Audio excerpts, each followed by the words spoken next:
পারলে যারা দায়িত্বে আছেন তাদেরকে সারেন্ডার করে চলে যেতে হবে। ঠিক। আমরা আর একের পর এক এই খুনের এই রাজত্ব আমরা দেখতে চাই না, এই দর্শনের রাজত্ব আমরা দেখতে চাই না।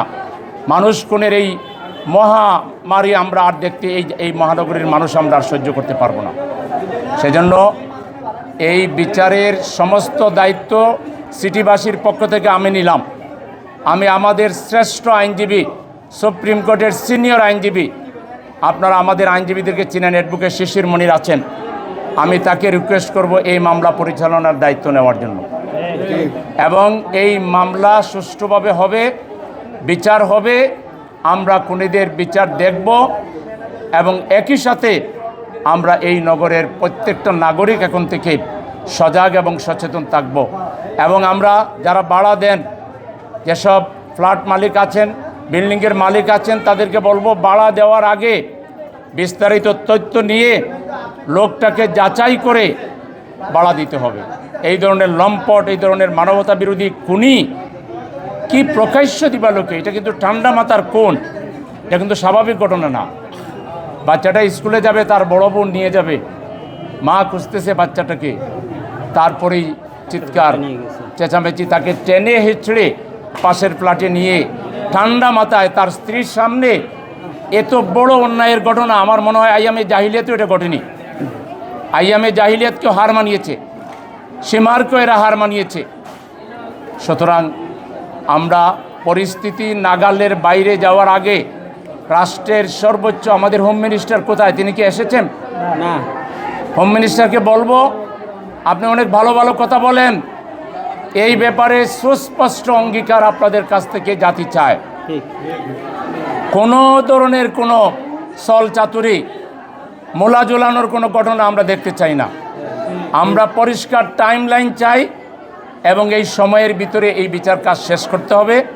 এই ব্যাপারে রাষ্ট্রের পক্ষ থেকে বিন্দুমাত্র যদি কোনো কার্পণ্য, গাফলতি দেখানো হয়, আমরা জনগণ ঘরে বসে থাকব না। আমাদের এই শিশু হত্যার বদলা নিয়েই আমরা গড়ে যাব। আমরা খুনিদেরকে অনতিবিলম্বে তাদের দৃষ্টান্তমূলক শাস্তি চাই, সর্বোচ্চ শাস্তি আমরা চাই। সর্বোচ্চ শাস্তি যদি ফাঁসি হয় তাহলে ফাঁসি আমরা চাই, আইন অনুযায়ী সর্বোচ্চ শাস্তি আমরা তাদের চাই। এবং এই ব্যাপারে আমরা গণসচেতনতা তৈরি করব।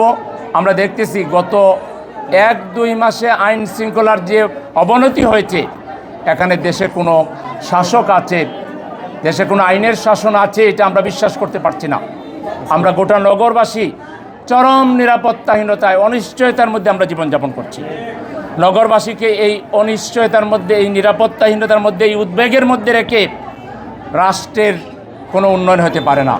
এই রাষ্ট্রে কোনো গণতান্ত্রিক ব্যবস্থা আছে, মানুষের জীবনমানের কোনো নিরাপত্তা আছে, এটা আমাদের চোখে পড়ছে না। আমরা সেজন্য অত্যন্ত উদ্বেগের সাথে এবং বেদনা বিদুর হৃদয় নিয়ে আজকে এখানে এসেছি। আমরা আমাদের এই পরিবারকে, আমাদের এই মা বাবাকে আশ্বস্ত করছি যে আপনাদের এই সন্তানের বিচারের দায়িত্ব আমরা নিলাম, আমি সেলিমউদ্দিন নিলাম। আমরা অত্যন্ত দৃঢ়তার সহিত এবং অত্যন্ত মজবুতির সহিত এই বিচার সম্পন্ন হচ্ছে কিনা আমরা প্রতিনিয়ত সেটা অবজার্ভ করব। আমরা আমাদের মিডিয়ার বন্ধুদেরকে বলবো, এই খুনের বিরুদ্ধে আপনারা একটু আমাদেরকে সহযোগিতা করেন, আপনারা সরকারকে সহযোগিতা করেন, আপনারা প্রতিনিয়ত রিপোর্ট করে এই যে মা বাবা আজকে কি অবস্থায় আছে, আমরা যদি উপরে যেতে পারতেন তাইলে বুঝতে পারতেন তারা আজকে বাকরুদ্ধ, তাদের জীবনেরও যে কোনো ঘটনা ঘটে যেতে পারে। আল্লাহ তাআলা তাদেরকে হেফাজত করুন, তাদের নেক হায়াত দান করুন, তারা যেন তাদের সন্তানদের বিচার, সন্তানের হত্যার বিচার দেখে যেতে পারেন, সেটার জন্য আল্লাহ তাআলা তাদেরকে হায়াত দান করুন। আর আল্লাহর কাছে দোয়া করি, আল্লাহ তুমি